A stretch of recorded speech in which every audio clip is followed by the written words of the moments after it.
हे आहे आमचं छोटंसं नॉन मॉड्युलर किचन. इथे सगळं सामान काउंटर टॉपवरच पडलेलं आहे. यासाठी आता आपण एक ऑर्गनायझर लावायचा विचार करत आहे. सगळा पसारा असाच पडलेला आहे. हे सगळं मी साफ करते.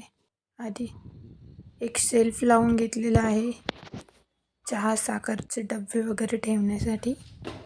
शुगर टी कंटेनर ठेवत आहे. साईडला कॉफीची बरणी आहे. इथे चमचे ठेवायसाठी ठेवत आहे काही, आणि डेकोरेशनसाठी छोटासा पॉट ठेवला आहे. हे शेल्फ तयार केलं आहे. तर काही भरण्या आहे काचेच्या, त्यामध्ये काही सामान ठेवू शकतो आपण. साठी हे ठेवलेलं आहे. आता सध्या तर त्या भरण्या खाली आहे, पण मी भरणार त्यामध्ये काही. आणि आता ह्या भरण्याचं सेटअप झालेलं आहे असं दिसतंय. आता हा पूर्ण झाल्यावरचा सेल्फ.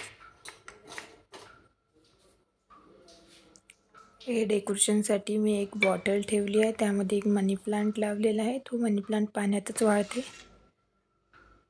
हे एक छोटंसं सेल्फ आहे. यामध्ये तेलाची बॉटल वगैरे ठेवणार आहे. भाजीसाठी लागणारं तेल, काही लागणारे चमचे. भांड्यांचा पसारासुद्धा तसाच पडून आहे. आता मी हे सर्व भांडे घासून घेते. घासलेले आहे. अशा प्रकारे सर्व पसारा वगैरे आवरून झालेला आहे. सेल्फ लावून झाल्यावर आपलं किचन आता असं